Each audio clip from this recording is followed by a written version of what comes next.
This is an iHeart podcast. Guaranteed human.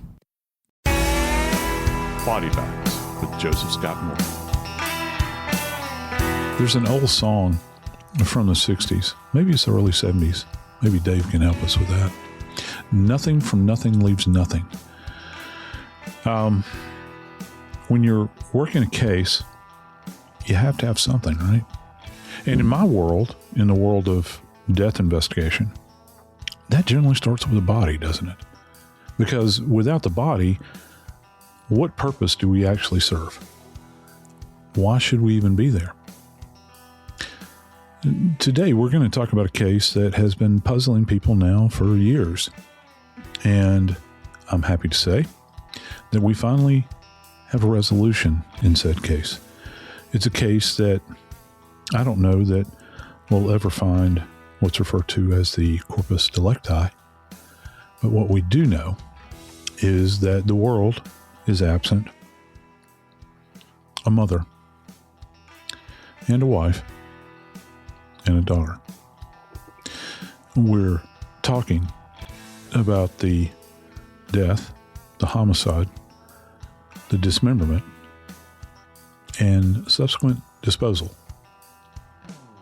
of Anna Walshe. I'm Joseph Scott Morgan, and this is Body Bags.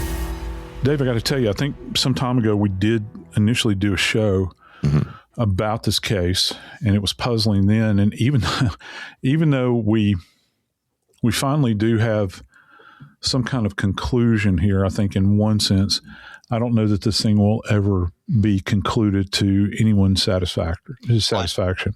I've always wondered how difficult it is. Now, you mentioned Nothing from Nothing by Billy Preston, number one, October 1974. Just told you so, y'all. Yeah. See, I told you Dave could do it.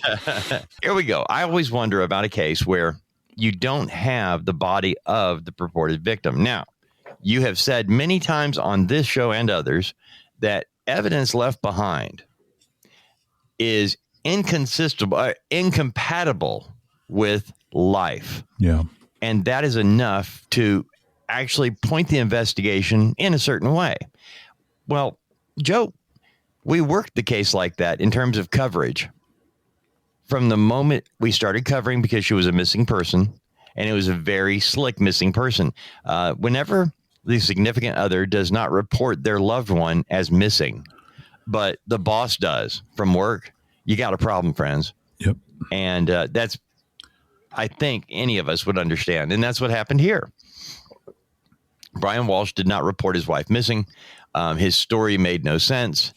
His initial story was that they had friends over on New Year's Eve, Joe, and went to bed, and she got called away, had to get up and catch an early morning flight to head back to D.C. for her job. And he said she used a ride share, Uber or somebody came and picked her up, and that's the last time he saw her, And just so you know, if you volunteered that type of information, it's all verifiable. Yeah. Every bit of it is. And even though that story fell apart fairly quickly, his story, they didn't have the body. They had evidence. They had plenty of evidence, but they didn't have a body. And Brian Walshe was arrested fairly early on in the investigation because some of the evidence left behind, blood and whatnot, was incompatible with life. Yep. So, Joe, if you start a case like that, a missing person case, where you're an investigator and you're looking over this going, there's no way this person is alive.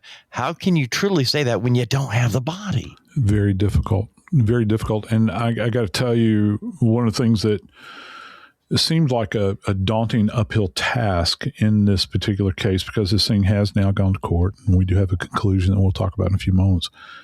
But one of the things that was kind of, itching in the back of my brain throughout this whole thing is, how would the jury respond to this? Because I got to tell you,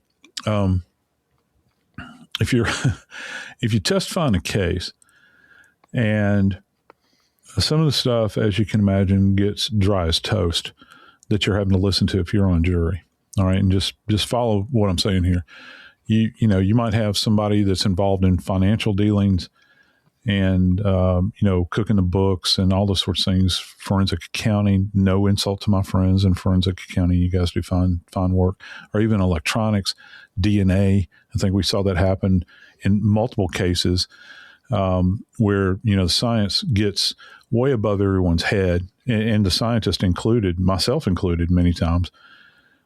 But Dave, once you start talking about dead bodies, it's like E.F. Hutton. Everybody's on the edge of their seat. They're leaning in. Every gory picture, everything that you have there, people want to know. They want to know what you saw, what was the status of what you saw when you saw it. They want to know what happened to bring this person to this end. They want to know what became of the person. You picked them up from the scene and went back to the morgue, and you did an autopsy. And at the autopsy, we found this at the scene, but hey, this was verified in the autopsy room. We've got all of this data right here. Oh, wow. Look at these photographs.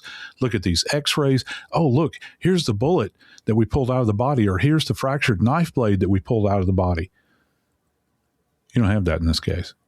You just don't. Essentially, what you have is at the scene, you have some of the most ghastly instruments that you can possibly think of that would make the Marquis de Sade blush, probably, when you begin to think about the tools that this man, Brian Walshe, apparently brought to bear in this case. And I'll go ahead and plainly say it. It's a case of dismemberment.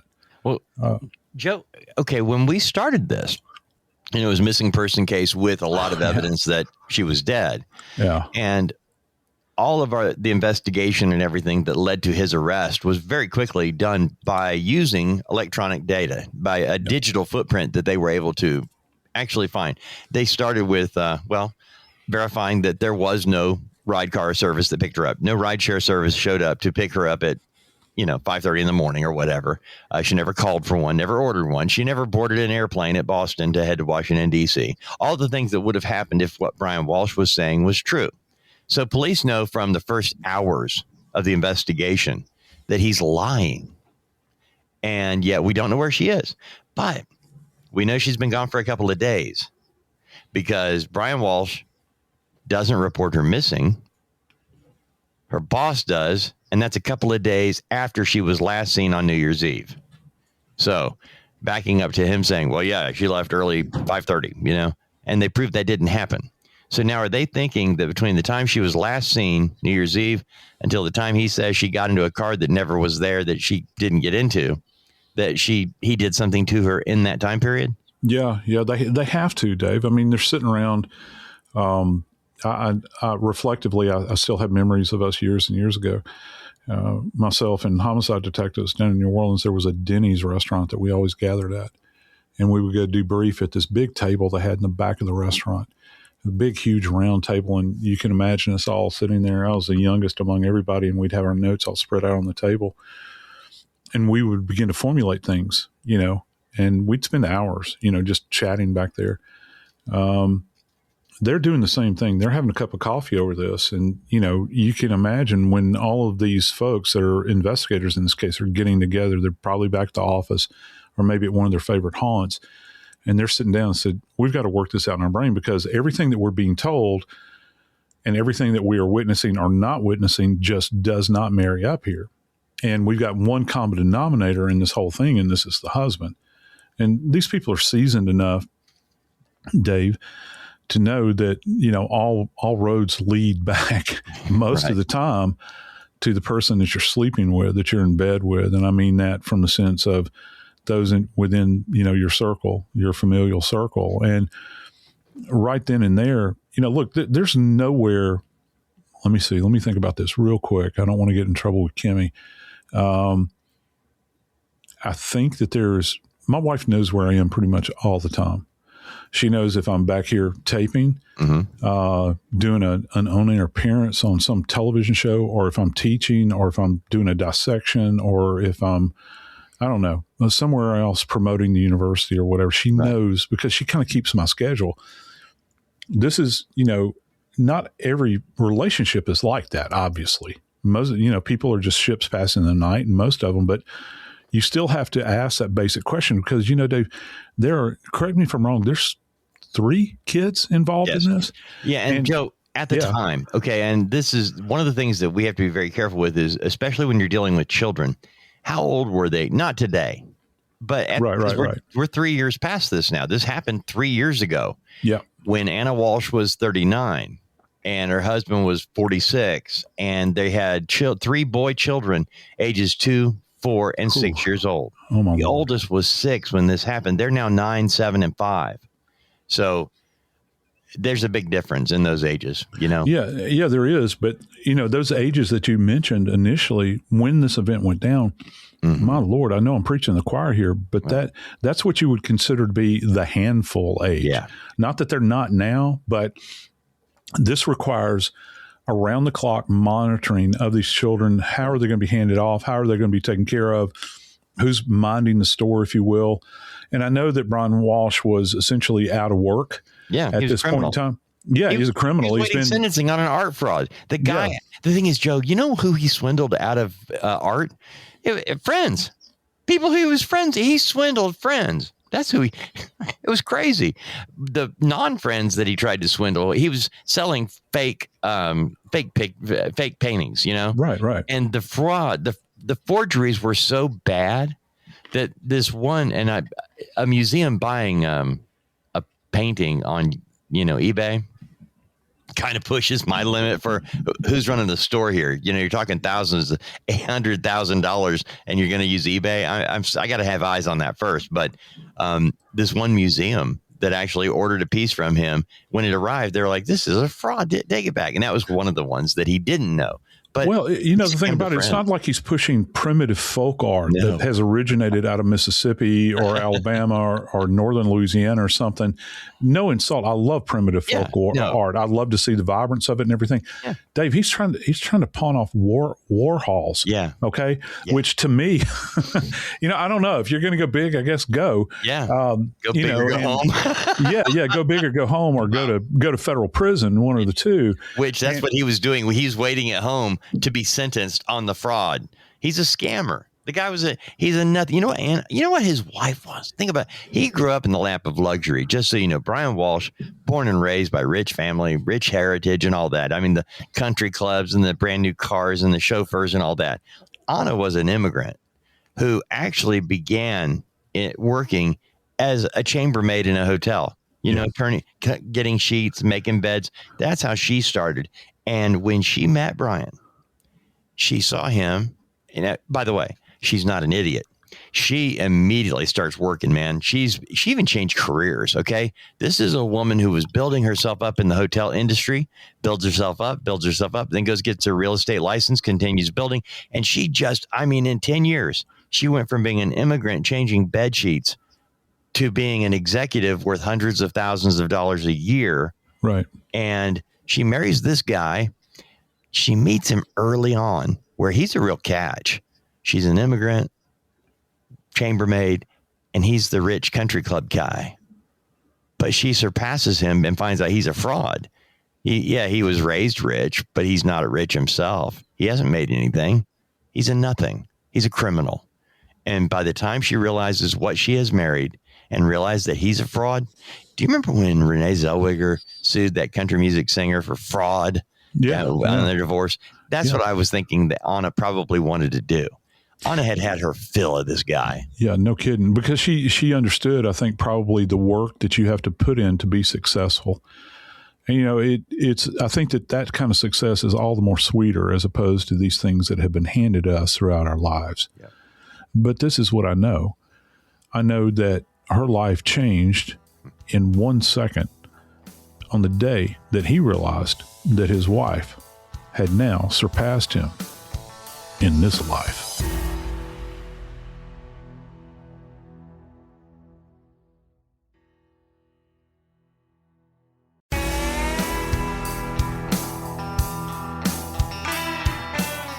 So the big mystery, Dave, I think, is where's Anna? That's a question that early on was being asked. I mean, that's the whole purpose of this. You know, we've already got a scumbag that's waiting to be sentenced, you know, for art fraud. and we know that they're married.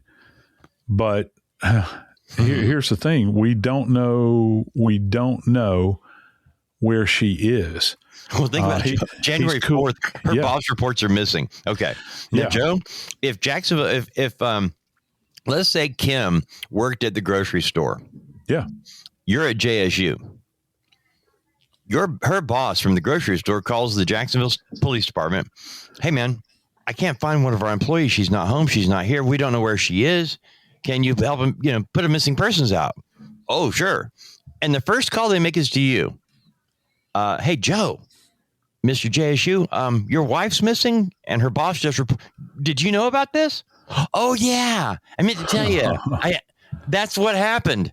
And so the day she's reported missing by her boss, police call him in for an interview, and he gives them his spiel, that she copped a plane. Well, it's almost like improvisation, isn't it? It is. I mean, just somebody gives you a bit of data, and you take that and you kind of begin to lead with it. Right. Oh, yeah. Well, this is actually what happened based upon the earlier premise that's put forth. Remember the lion guy on Saturday Night Live? Oh, yeah. Yeah, that's the ticket. Yeah. Morgan Fairchild. Yeah, John Lovitz. Yeah, absolutely. So, and man, you talk about a proverbial liar. That's what you're talking about. But, she was reported missing on January the 4th. The police interview him same day. He's interviewed again on the 8th, and he's arrested later that day because, you can tell, you can kind of sniff this out along the way that, what he is putting out is stacked higher and deeper. Well, right? What they did is on January 4th, he gave him a timetable. He gave him a story, and they went and verified it. They go back to January 1st. Okay, we're watching Walshe buying cleaning tools at Lowe's. January 3rd, we catch him on video disposing of trash bags. January 4th, Anna's reported missing, and he tells that first story that we now have verified he didn't do any of. No, he never reported her missing. He's buying cleaning stuff and trash bags, and we got on video dumping stuff. So they bring him back in on the 8th. So what about all this, dude? Why were you buying so much cleaning stuff? And that's when he can't answer anything, and they lock him up. That's when you and I started covering the case. Yeah. And, because the big question then is still the big question now, where is she? What became of her at this point in time? And they know that, trash bags and some of her belongings are actually found at this Peabody Recycling Center. These are items that are uniquely hers, that, she has physical ownership of. And so you can tie them back to her. Well, why would she be separated from these items? Mm-hmm. And then you begin to understand that he has bought these tools all the way back. This was like on New Year's Day, I think, when he actually bought these tools. Yeah. The day he said she left. Yeah. And they're rather peculiar set of tools, I got to tell you. So what was it that made you want to pick up a hacksaw and a hatchet? But Joe, they also found searches on the computer. And he's searching out things like how long before a dead body starts to stink, best ways to dismember a body. I mean, things that, to be honest with you, Joe, if I Googled them for a story, would look bad if that happened to my wife. Yeah. But he didn't have that. Let me address one point along the way. One of the searches that really disturbed me down to my core, one of those elements. I can't believe I'm actually going to say this. And I'm not going to get it right. I know that I'm not. Maybe you can correct me. But one of the things they searched for was, can a body be identified with the teeth being, destroyed, essentially? And I'm thinking, in what universe are you operating that would even be something that you would be searching out? It's dumbfounding because just give me a little rope here because I got to tell you, please, when you think about somebody that would exact just based upon the search history, those kinds of level of violence on a body, the body of perhaps the mother of his own children, the person he has shared a bed with, person he shared finances with, they've gone on family vacations. just imagine, if you will, what type of individual would sit there and stand over a body and think, this mouth that probably told me, that she loved me at one point in time, those words issued out from, I shared a meal with, maybe I dipped up a little food off of my plate and in those early days fed her. You saw those teeth and you're thinking, okay, what if I took a hatchet or a chisel and I began to crack those teeth? What kind of person does this and break the teeth off? I want to know, hey, can the people in the forensic science division at the state, you think they could still take those teeth and identify her if I did one by one? Assuming she's got all of her teeth, Dave, okay, let's just assume that. Mm-hmm. That would be 32 individual teeth that he would have to shatter. Mm-hmm. What are you going to do, dude, to shatter them? Are you going to extract them first and then shatter them? Are you going to leave them in place and then brutalize her mouth? What just paint us a picture here, Bri, wow. To let us know what you're thinking about. I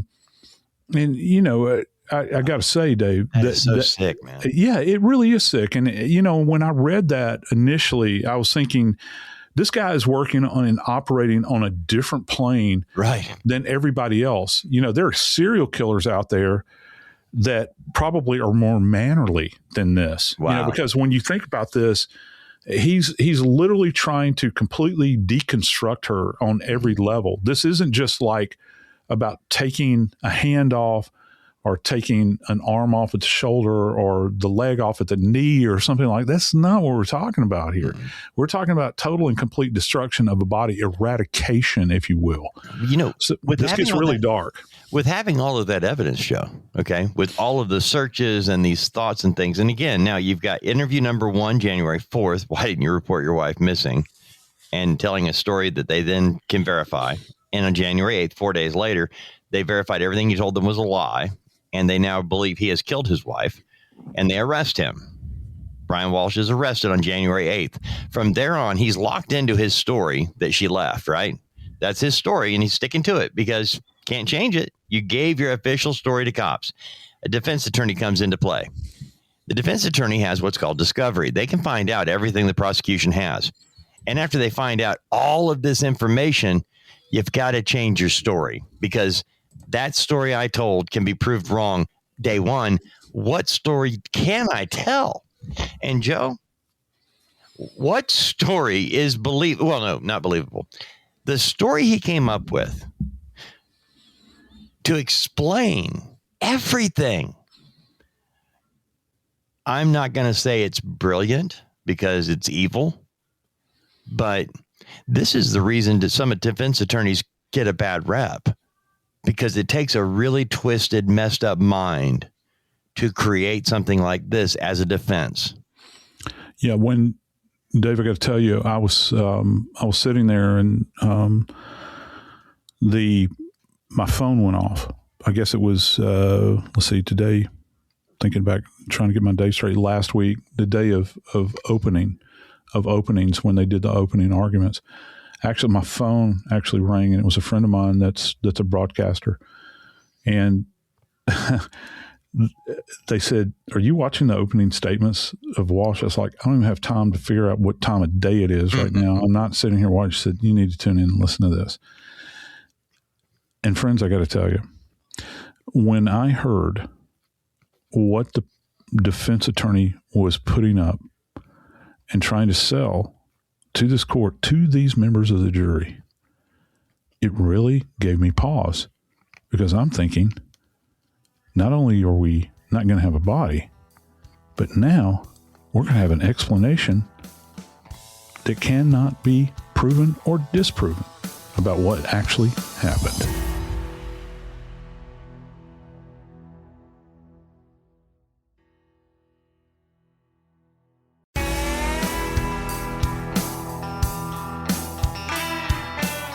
So, Dave, I get this phone call, earlier in the week or last week when they were doing the opening statements relative to the Walshe case. And his friend of mine said, are you paying attention to this? And I was like, no. Well, what's going on? I got tons of other stuff that's going on at that moment in time.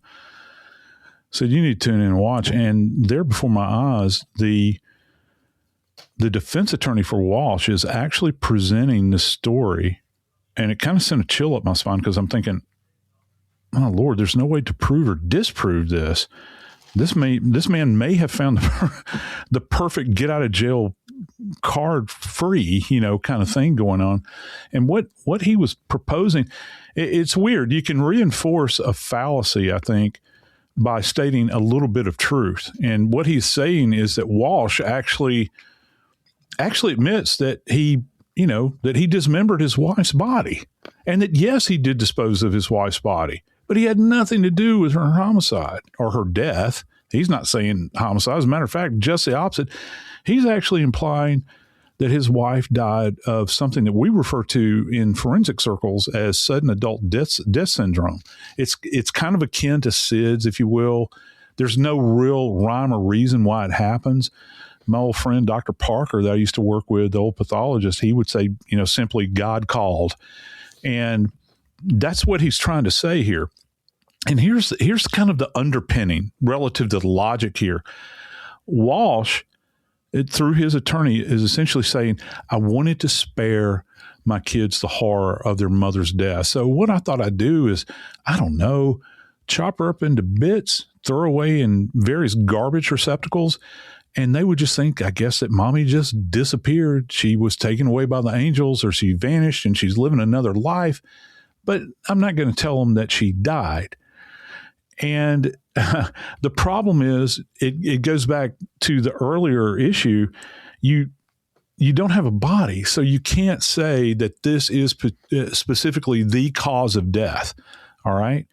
I will tell you this. What's really interesting about that scene is that there was blood at the scene, but the blood that you had at the scene, they did very thorough searches there. They didn't really, they couldn't find any blood at the scene that had a lot of dynamicism to it, like it's sprayed or cast off or anything like that. The blood, I think, that they were seeing there was kind of transfer blood, maybe leakage, from areas where she had been dismembered.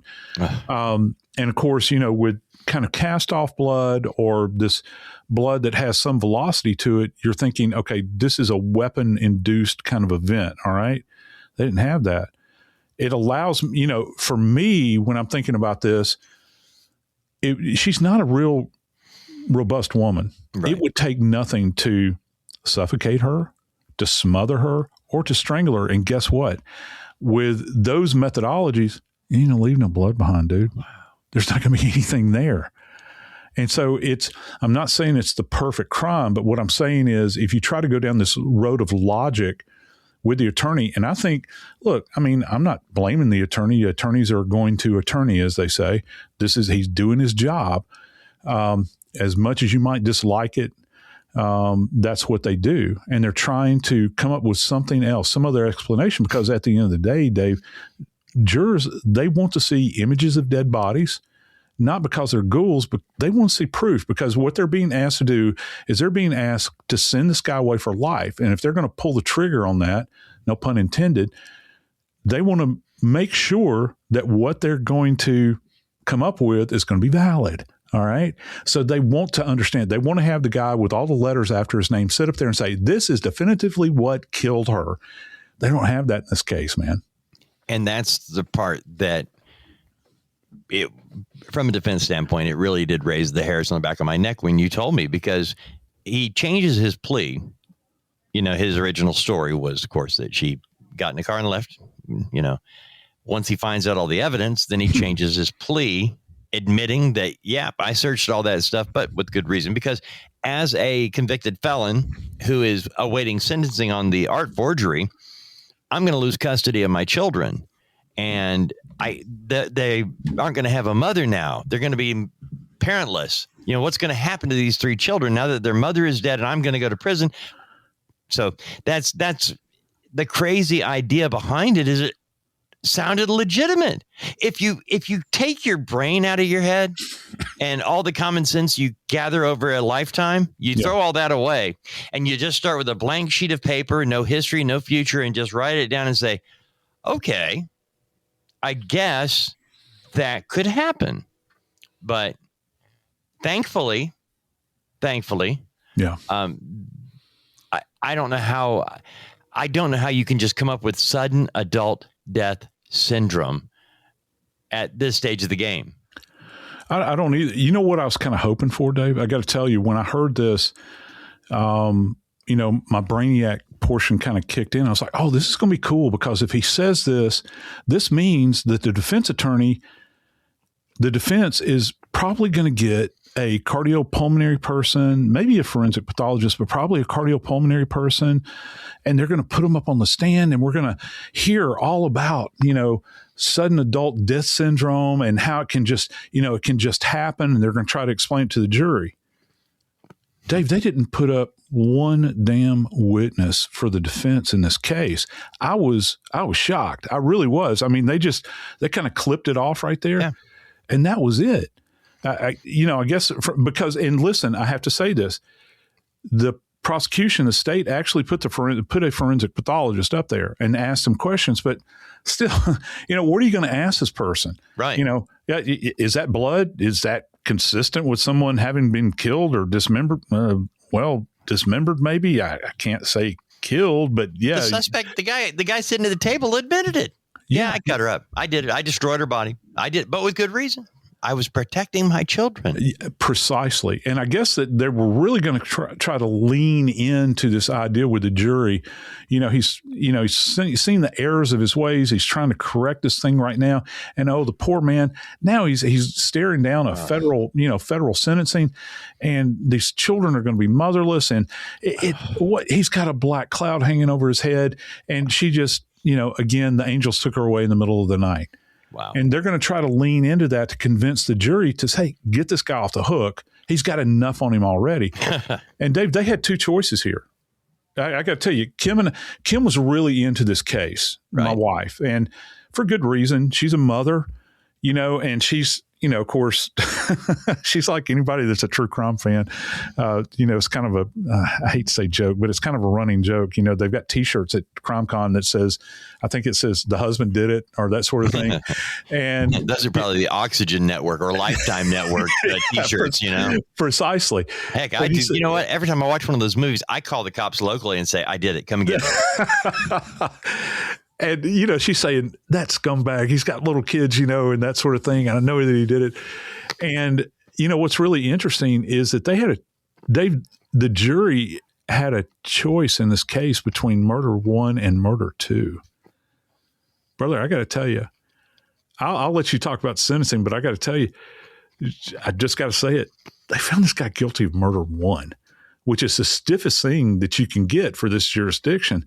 And the fact that they found murder 1, those bits of evidence that were there at that particular time that they saw there so compel them to reach this conclusion that he, in fact, did kill his wife, and that he did, in fact, as he has stated, chop her up, dismember her body, take her and place her in trash receptacles all over that community, had trash trucks come by and haul her body away. He admitted that. And they believed that coupled with her passing was one of the most horrific things from their perspective. Because, if a man will do that to his wife in death, how much more so would he do in life? I'm Joseph Scott Morgan, and this is Body Bags.